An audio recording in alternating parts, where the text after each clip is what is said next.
All right, so we're continuing on this Ancestor series, and if you're just coming into Crosswalk, what we're doing is marching through first the Old Testament, hitting the major people, and the reason why we're doing this, one, it's interesting. These characters have a lot to offer, and two, we've recognized a couple things at Crosswalk. One is the people that generally end up at Crosswalk. A lot of them, a lot of you didn't have much church experience in your background, or was in a tradition that really didn't dig much into the Bible story a whole lot. And so when we refer to different characters, you don't know who we're talking about. So part of it is just to inform you, hey, these are the characters who comprise the faith story, and we'll get into the New Testament eventually when we run out of Old Testament people. So that's going to come sometime after Easter, actually. And so we're on a long track. This series is going to take us all the way to the end of July. And then also, you know, there are pieces of this that maybe we haven't been introduced to the story in a particular way. And Crosswalk is a little bit unique, in Napa anyway, about how we approach text and how we understand and play and dance with the text. And so you'll get a little bit of a flavor with that as we go. But to bring you up to speed, we started earlier this month with Adam and Eve, talked about that, talked about Noah and that experience. And then last week we talked about Abraham. And if you remember, Abraham and Sarah, together, kind of. They had two children in their household. One was by her servant, who she gave to him as a wife, and she bore a son named Ishmael. Ishmael was the only son there for some time, and he had a good relationship with Abraham. They kind of thought, well, maybe this is the way it's going to go. There was terrible jealousy between Sarah and Hagar, the mother of Ishmael. And things did not go well in that relationship. So much so that Hagar wanted to run away as soon as she was pregnant because it was so hostile. And sometimes we're in that kind of an experience. And the beauty of that story, just to repeat a little bit, was that God showed up for Hagar and saw her pain and came alongside. So think about that. Even though the one that we know is going to be key in bringing about the line of heritage in this Jewish side, which we're looking at, this other one was also loved by God and taken care of. And so anyway, she gave birth to Ishmael. Things were going great until little Isaac was born from Sarah in her very old age. And almost immediately, within a very short time, like a couple years at least, or at most, Sarah couldn't deal with having the two boys in the same household. Ishmael was now a teenager, and she was thinking everything wrong about what was going on. So she asked Abraham to kick out Ishmael and Hagar, and he did, which is awful. And that created enmity in the family. And so the Jewish story, remember, as they're looking back at Genesis, this is one of a 5-part sequel, and they're getting an idea about who they are and their beginnings. And so just like we did with one of Noah's sons, Ham, who became the poster child for all the enemies that there ever would be for Judaism, so you've got Ishmael now, that they can look and say, well, there was enmity between Isaac and Ishmael, and so it's another group to categorize enemies of the Jewish people. Well, there's not a lot on Isaac. For different reasons. There's some weird parts about Abraham and Isaac's story, which I didn't really touch on, so we're actually jumping into Jacob here in a moment. But I had a question for you. So I was just thinking about some characters who might be on your wall. Could be, maybe Don Corleone is on your wall. Who knows? That's a guy who got stuff done for sure. You got Jimmy G down there in the right-hand corner. You've got Bono, my fave, on the left-hand corner. You've got James Bond on the top right, and of course Superman. I'm just wondering, you know, who would you want as your poster child? You know, who would you want to have as your best friend or your business partner or a sibling or a child or or somebody you're married to? Which one of these would it be? And my hunch is that would be an interesting conversation around your table, because we might immediately blow off Don Corleone, but maybe not, because he's got a way of doing things, you know what I mean? Some of us might gravitate towards Superman because, well, it's Superman. But you know what? I don't know that we'd really want Superman as a best friend. The guy never screwed up. The guy never did anything wrong. Apparently, only had pure thoughts about every aspect of life. And can you really have that as a friend, really? I mean, you'd feel terrible every time you brought up whatever was going on in your actual life. So maybe not. Well, what I'm talking about today is the poster child for Judaism. And probably if they got to vote early on, their poster child would have been Abraham, I think, because they often look at Abraham as the patriarch of the faith, as does Christianity and Islam.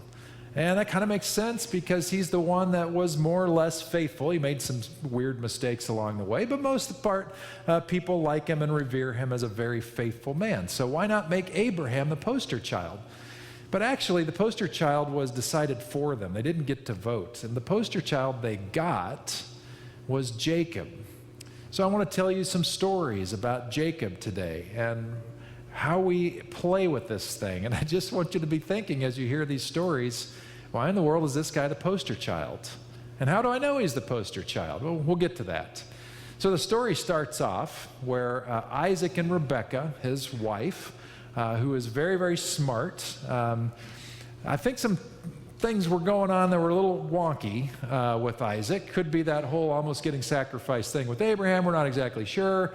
But he wasn't the sharpest knife in the drawer. I'm just going to put that out there, and you can challenge that later. When I meet Isaac in heaven someday, I'm sure he'll have words with me, but okay, that's fine, because we've got evidence here. And one thing was, couldn't be trusted to figure out his own wife, so a servant went and found him Rebekah, which was a real godsend. A cousin, which makes it a little weird, but enough about that. Well, we're talking Arkansas here or something like that. Anyway, so they go, just kidding, you Arkansans out there. But anyway, so he gets this wife, Rebekah, and Rebekah has twins that she's carrying, fraternal twins, which means, if you're familiar with such things, they're the same age because they're twins. Are you with me so far? So it comes time for these babies to be born. And as these babies are born, Esau, the older barely brother, twin, is coming out first. But before he's all the way out, the story goes, a little hand is coming out after him, grabbing the heel of Esau, and it's Jacob. Now, Esau literally translates hairy red dude, if you go back to the English, to the actual language. What a wonderful name. What a way to be remembered. But that's what he was called, hairy red dude. So his name is Esau, and they named the next one Jacob because he grabbed the heel. That's what Jacob translates into. Now you think about this story. What a weird story. But right away that provides an allusion to things we might expect to come. That even in the womb, these brothers were duking it out a little bit, and Jacob was trying to pull one over on his brother. So that's what you need to think about when you hear this story. By the way, these are pretty fun reads, particularly, now to the end of Genesis. Get a translation, just download an app or something, and use the Message or New Living Translation, because they're very friendly to read, and they're good because they're pretty interesting stories. So that's how this thing begins, is this weird story about this birth with red hairy dude and Jacob following after that. Well, they grow up a little bit, and they have very different personalities, very different characteristics. Esau's an outdoorsman, loves to be out hunting and fishing and stuff, and Jacob is more the indoorsy type. Now, some pastors I've heard kind of make fun of Jacob at this point, like, oh, la-di-da, he's a mama's boy and just doesn't want to go out there and, camp and stuff. I think that's the wrong way to look at it. Remember, Rebekah's the brains of this family. Esau's out doing cool stuff, so nothing against Esau, but when Jacob's at home with mom, he's learning stuff beyond cooking and domestic arts. He's really learning how to run the business. So he's getting his MBA in organizational management from his mother, who I think is probably making things happen, as you'll see. And so he's home one day, and he's apparently a pretty good cook. And he's whipping up some pretty good stew, and here comes Esau in from a hunt, apparently an unsuccessful hunt. And he's starving. And so he comes in and he asks his brother, says, "Oh, dude, that smells so good. Give me some of that tasty stew." And Jacob hears this and decides to make it interesting. Says, "Esau, you really want some of this stew, huh? You really that hungry?" He says, "Oh, man, I'm so hungry. I'll make you a deal.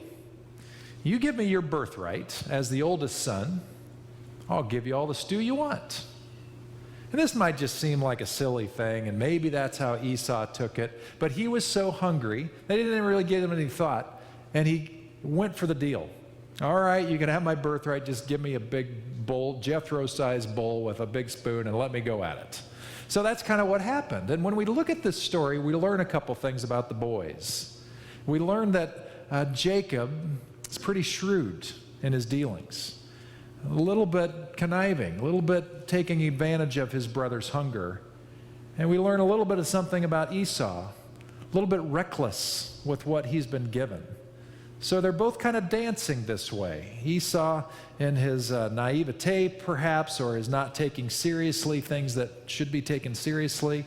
And Jacob, well, that's just not the coolest thing to do. I mean, honestly, Esau could have just forced the issue, right? I mean, if he's the tough guy, why not just punch Jacob in the nose and just grab the bowl of soup, right? That could have happened, and I think Jacob knew that, but Jacob somehow worked the deal in his favor. Years pass, many years pass, and Dad, Isaac, calls in Esau, his barely oldest son. And he says, "Esau, I love you, man." And by the way, Isaac had favorites, and his favorite was Esau, which is crazy, because you would think this guy, having grown up under Abraham, where Abraham first loved Ishmael and then loved Isaac, so he understood what problems can happen when the siblings don't get along and aren't treated well and equally. You would think that Isaac would say, "I'm not going to do that with my boys." But he blew it, and he made it obvious that you're my favorite, Esau. It was so much known that it shows up in the text that he's the favorite son. So he pulls in Esau and says, "Son, it's time for me to turn over the estate to you. I'm going to give you power of attorney today, but man, I could sure go for some of that tasty game that you know how to prepare so well. So you go out, hunt some deer or something, and prep it up, you know the way I love it. Bring back some tasty food, and I'll give you my blessing." That's how they worded such things back then. So Esau makes haste and grabs his bow, and he's going out to kill something to prepare for his dad for the big deal. This is when he gets the estate. Well, little did Isaac know that Rebekah, his smart wife, was overhearing everything. And she realized that if the estate was put too soon into the hands of her red, hairy son, that would not do so well for the family business. And she knew who'd been grooming for that role, and his name was Jacob. And so she says to Jacob, "Jacob, we got to act fast. Dad's ready to give the blessing, ready to do the power of attorney, and we got to make sure that's you. So you go and act like Esau and see if you can get the blessing. Make the food, you know, Esau's recipe, whatever." But Jacob was pretty smart, and so he's like, "Well, I'm kind of with you on this, but I'm not all that hairy. I didn't get that gene for some reason. And as soon as Dad, you know, asks to touch my arm or something, he's going to know it's me." And so Rebekah, smart, says, "No problem, just put on this goat skin and he won't know the difference." This guy's very hairy apparently. So he goes in and he says, "Hey Dad, it's me, here with your tasty food." And Isaac's like, "You sure sound like Jacob. Who is this?" He says, "Well, it's Esau, of course, and here's the tasty food. Can't you smell it?" He says, "Come a little closer."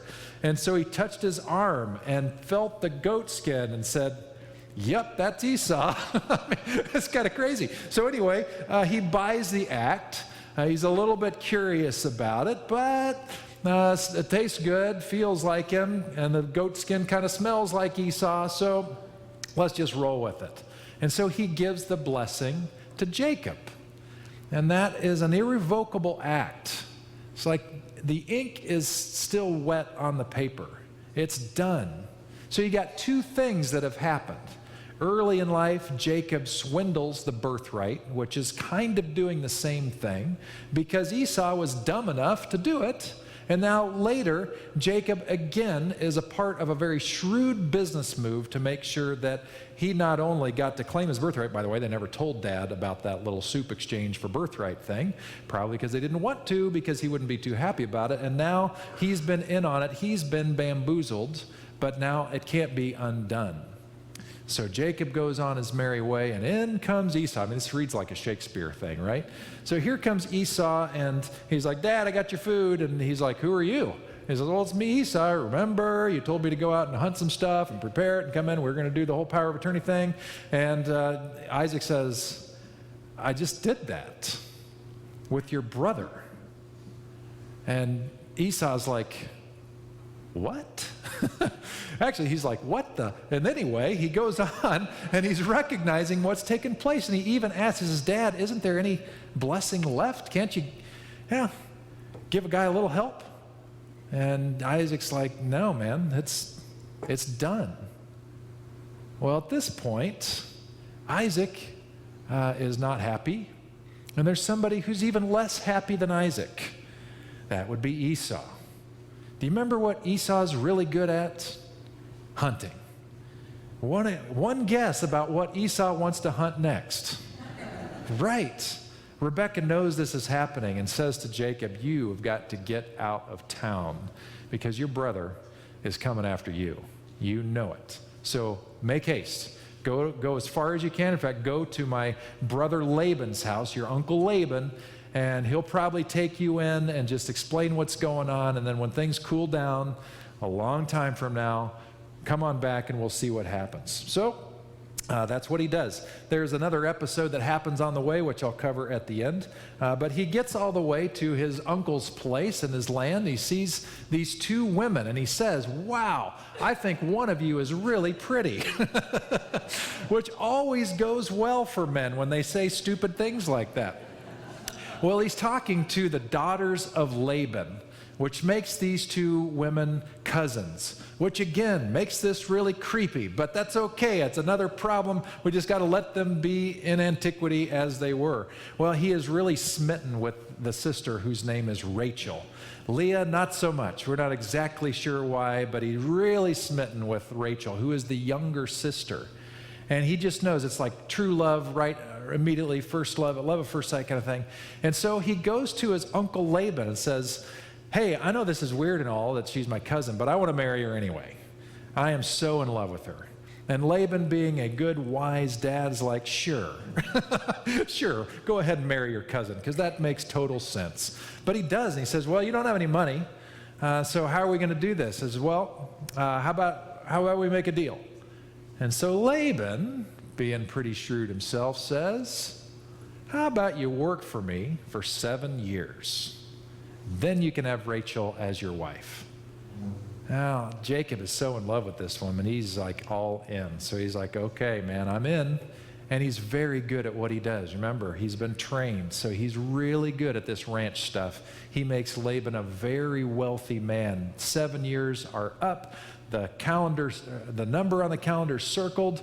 It's the wedding day. They have a huge party. A fattened calf is no doubt slaughtered. The wine is pouring like crazy. I am certain that Jacob was completely drunk out of his mind when he went into the bridal tent and enjoyed the first night with his beloved. And then he woke up the next day to find not Rachel, but Leah, the older sister. What a great story. So Dad apparently was not confident he was going to get Leah married off. So he pulled a quick one on Jacob. That's pretty slick. Now we know which side of the family the slickness and the shrewdness comes from, right? And so Jacob's not real happy. He's like, what is happening here? And he had to spend a week honeymoon with Leah, which you could just imagine how wonderful that was, right? Leah's got to be crying every night. Jacob's probably crying every night. And the deal was because Jacob still loves Rachel. So he goes back to Laban and he says, look, man, I'm still in love with your other daughter. So let's make another deal. He says, okay, how about you work another 7 years, and then you can have Rachel. And so he did. And then he didn't get quite as drunk that next wedding night because, you can't be too sure with Laban. And so he marries Rachel, and he loves Rachel way more than he loves Leah. And it's super, super obvious to Leah and Rachel. Leah's just kind of depressed in the whole thing, but for some strange reason, she's able to get pregnant just thinking about it. And so she starts plopping out kids left and right, which in that day and age seemed like some kind of God's blessing thing. Meanwhile, Rachel is unable to have kids like forever. And both, offer up their maidservants, and so all of a sudden you've got 10 kids from this guy Jacob with the smattering of women, but none yet from Rachel until finally she gives birth to a son who we're going to look at next week. His name is Joseph. And then eventually Benjamin. Guess who Jacob loves more than the other 10? Joseph and Benjamin. You would think that after a father and a grandfather who had favorites that went really bad, that he would be paying attention to such things, but he didn't. He kept working for Laban, made him a very rich man. We're going to like 20 years now. And he's kind of sick and tired of this whole thing and wants to leave. And so he makes a plea to Laban and says, dude, you've paid me with your daughters, but I think it's time that we settle on a wage here because you've been ripping me off for a very long time.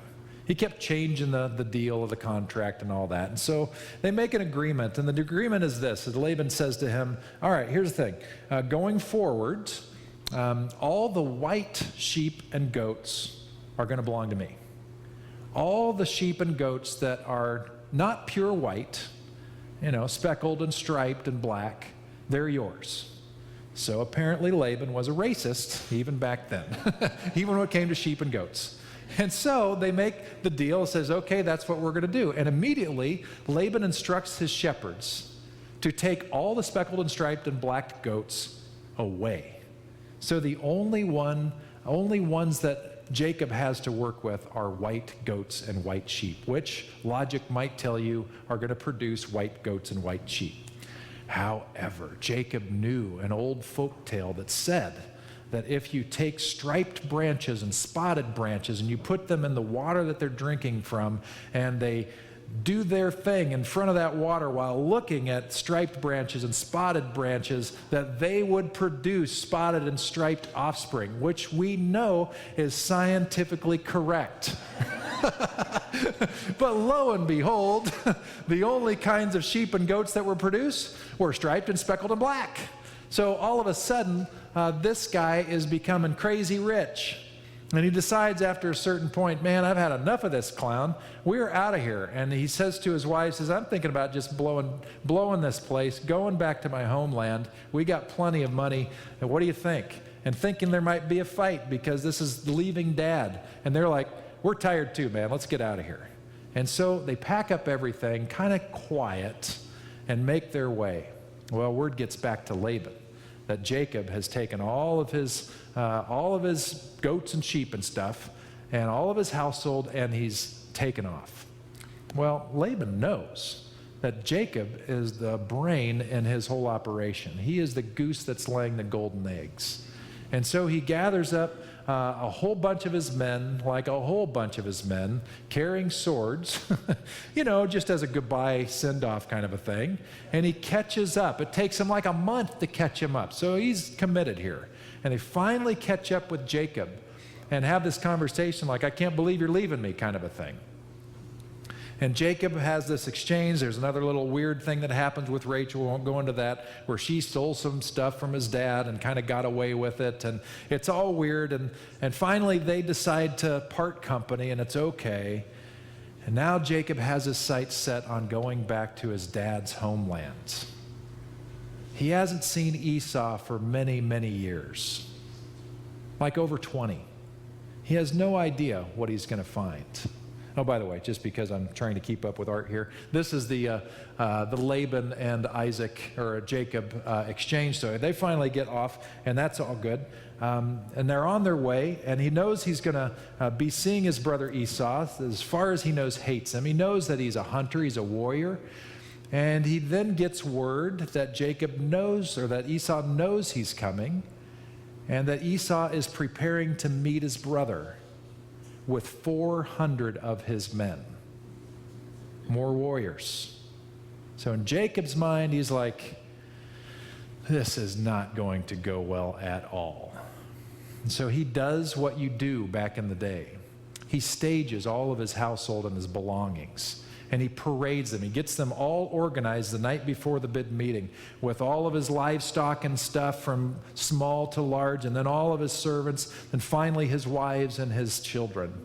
And the idea is that you parade it toward him as if this could be an offering of peace to his older brother, barely older brother. Not that he'd get it all, but it just showcases, I'm coming in peace. I'm not coming to fight. Then a weird thing happens. That night, before he's going to meet up with his brother, he puts everybody in his whole household and all of his stuff on one side of the river, and then he goes back and sleeps overnight on the other side of the river. So he's all alone. And scholars are wondering what is going on here. And a lot of them conclude that maybe he's going to escape town. Like maybe as he's done before, when the going gets tough, Jacob's going to get going. He's done it before. It worked out. Maybe he's going to do it again. Maybe he's doing it so that they can't find him and kill him that night. He wants to hide, and that's his way of doing it. But it's not an act of great courage on his part. Maybe strategic, but not necessarily in good ways. During the night, a weird thing happens. It's very mysterious. But the Bible says that he wrestles with a man all night long. And we don't know what's going on. It's a WWE presents Jacob the conniving coward versus Wimpy the angel, because we find out that this is an angel. Now, I'm kind of tongue-in-cheek with angel because they wrestled all night and the angel couldn't win. I think the angel could win. If the angel wanted to win, the angel could win. But I think this was more a test of Jacob's mettle. What's he really made of? What's his character here? Is he willing to put up the fight all night long to see another day? Or is he going to give up? How committed is he to actually going back to his promised land, the promised land that his father was helping to found, and face up to his past with his brother Esau? Did he have enough courage to do that? Or was he going to be a coward again? And so the sun starts to rise. Another weird thing happens. The angel says, the sun's rising, I got to get out of here. Like he's a vampire or something. We're not quite sure what that means. But anyway, day has broken. And he says, I'm not going to let you go unless you bless me. And so he gets a blessing. And this angel, just as a parting gift, does something to Jacob's hip, so that he walks with a limp the rest of his life, just as a little memorabilia from their exchange that night. And then he does a weird thing that's repeated a few chapters later. As the messenger of God, he says, I'm giving you a new name tonight. Your name is no longer Jacob. Your name is Israel. Israel. El is Hebrew for God. Isra means struggles with God, or wrestles with God. He becomes the poster child of Israel. Well, things go forward. He meets his brother, and actually it turns out great. Esau is not mad anymore. He's become stinking rich. He doesn't care to share anymore. It's no big deal. Come on back, do your thing. He's just happy that they're reunited. They figure out how to part company and keep, the herd separate and all that stuff, and things are looking pretty good. And he settles in the land and starts to build his family. Some more things happen. You can read it on your own. But at least it ends well that way.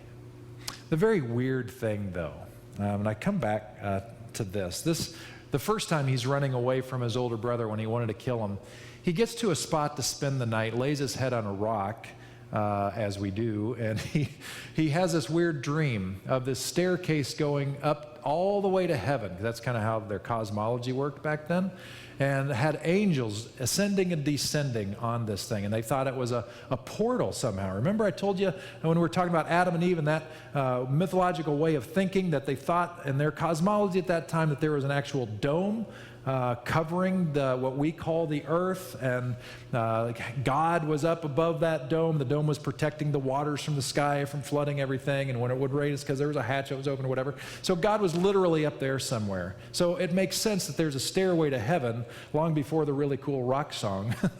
That made sense to them. And apparently all the angels back in the day were white blonde-haired dudes too. So how about that? So he has this experience, and he calls it Bethel, the house of God, because he experienced God showing up right at that particular spot.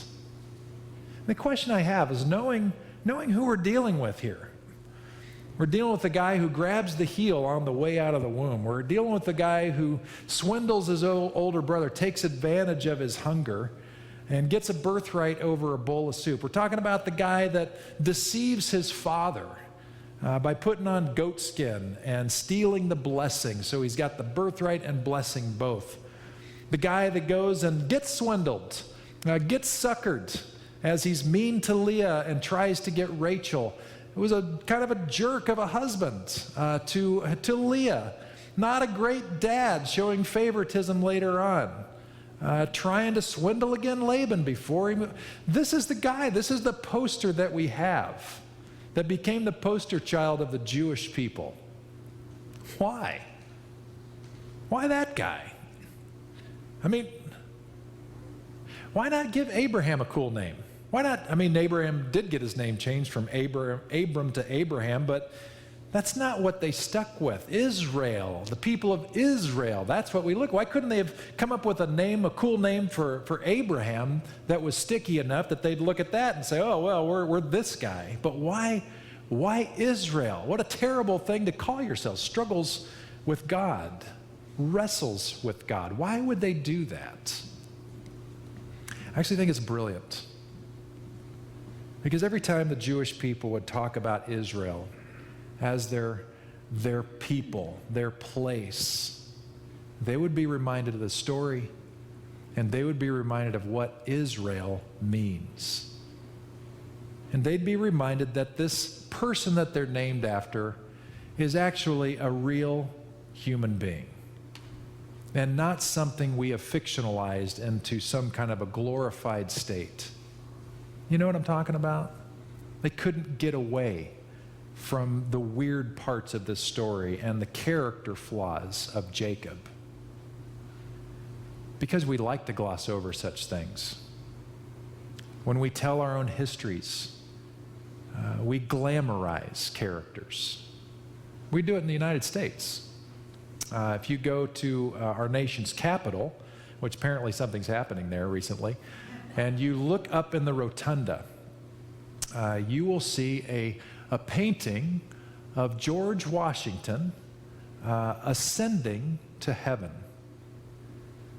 And that painting represents, in our American lore, the glorification of George Washington, that he is becoming as if a god. And we like to think of our leaders that way. We like to think of them as blemish-free, as perfect examples of human beings. However, even if you just go visit Mount Vernon, one of his estates, you find out that he was a little bit more Jacob-like than we'd probably care to talk about. But we don't like to do that. We don't like to do that for our heroes, and we certainly don't like to do it for ourselves. Because we want everybody to think that we've got it all together. And we don't have any problems, really. And so even in a safe place like a church, we struggle to let our guard down. We struggle to say to people that we know we can trust, that we're in the journey with, that I'm having some Jacob moments, or I have not been wise, and it has coming back to bite me. We don't like to talk like that because it's hard. It's vulnerable. But I just wonder how much healthier, stronger we would be if we did. Wouldn't it have been amazing if somewhere along the way, Jacob could have spent some time in reflection, spent some time in meditation, saying to himself, breath, not breath, breath, not breath. Spirit of God idea, definitely not Spirit of God idea.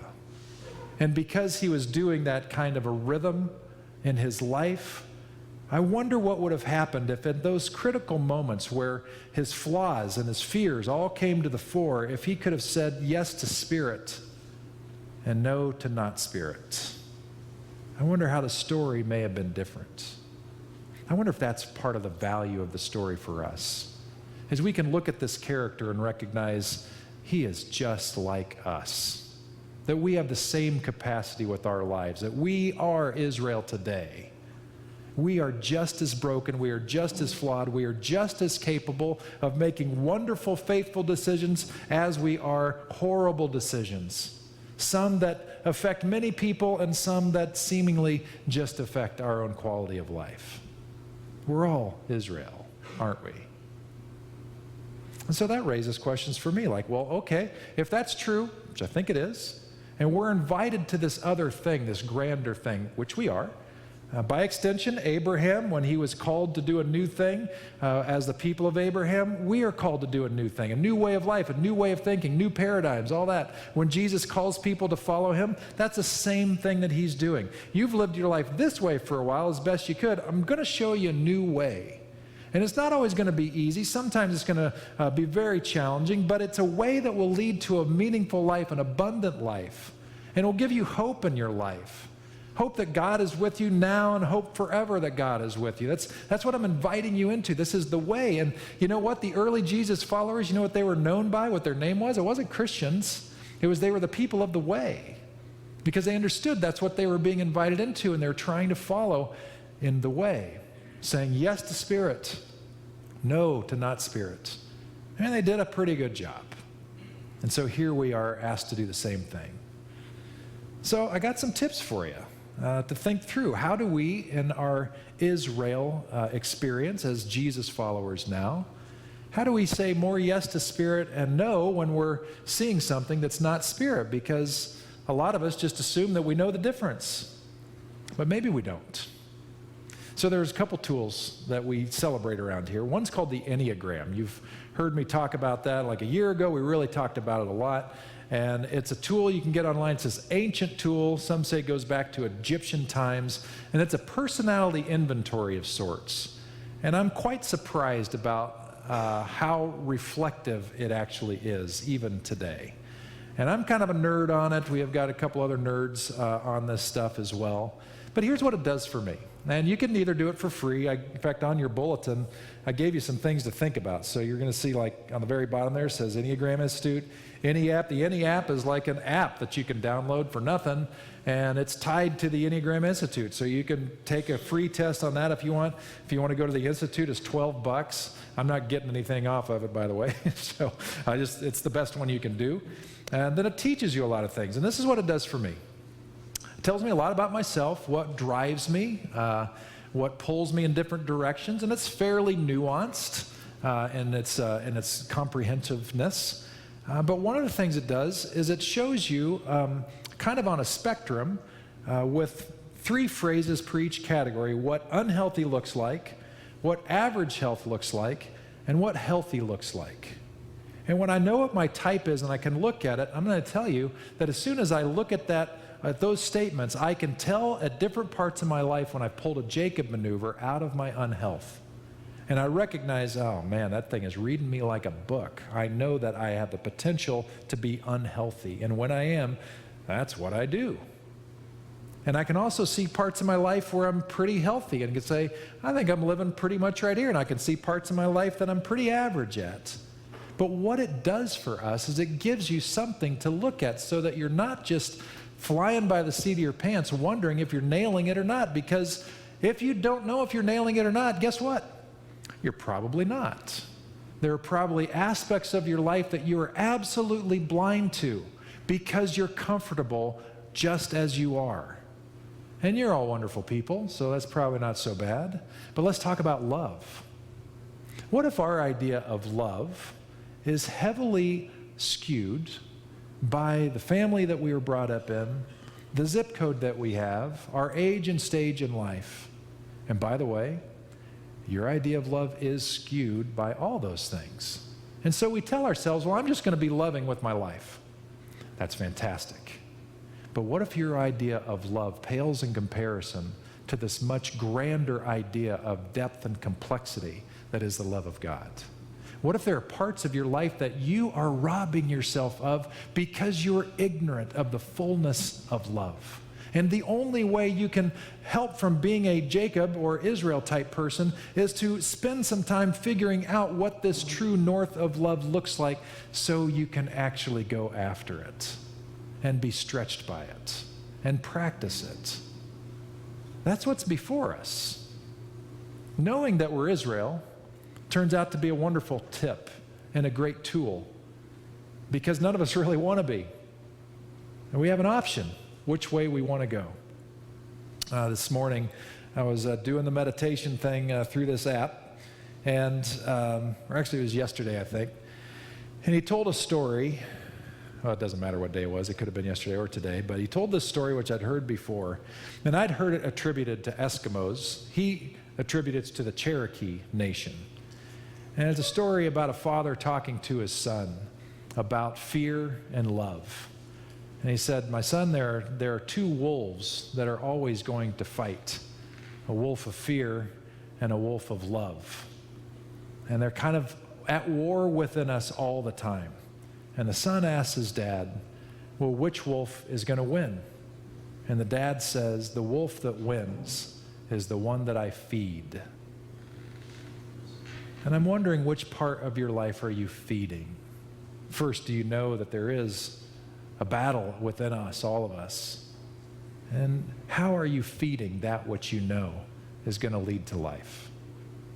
Final thing, just as an idea that has been tried and proven over centuries of time, is to do a thing called the prayer of examine, which you can Google and get lots of resources on. But short and simple, it's this: that we begin the day saying, this is where I'm at, this is what I'm hoping to do, and being aware of what we're taking into the day. And then at the end of the day, just doing a very quick review. Doesn't need to take a long time, but just ask the question, how did I do today? Not as a judgmental, legalistic kind of thing, but just to see if we're staying on course toward the true north that we're called to.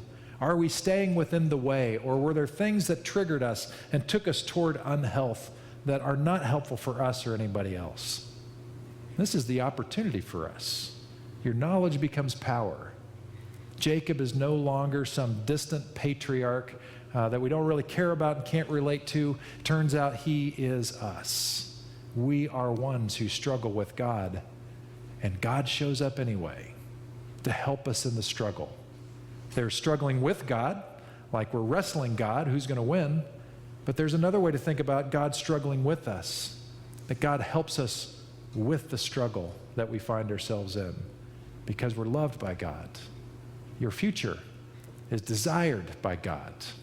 Your life and its abundance is supported by God. So how might we then choose to wrestle with God toward that end? All right, Israel, enough. Your work now. Let's pray together. So God, looking down on us, I'm wondering just how Israel we are. And I think, God, in your grace, you look at us and you see it all over the place, that you know that this is who we are. You know what our capacities are to fall into the footsteps of Jacob. With all his flaws, even with all of his skills and brilliance, still struggling. And you look at us and you see the same struggle continuing to a person. But you've always loved Israel. You've always loved us. You're not going to abandon us. You are there with love and grace and faithfulness, no matter what we do. You are at the ready to give us help, to give us guidance, to show us the way anew, to remind us that we're forgiven, that we're deeply loved, that our home is in you and always has been, and to remind us that it is your breath that is in our lungs. So God, help us choose. Help us see the difference between breath and not breath, between spirit and not spirit. And may we find ourselves on our way home,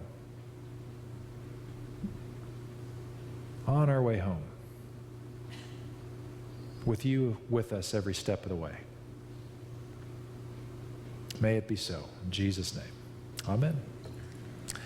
Thank you for coming today. I hope it was bearable and hope even enjoyable and maybe even helpful. So hopefully that all worked out. If you've got some information for us, feedback or support or whatever, please leave that in the bucket on the table. Otherwise, we will see you next week. Thanks for coming.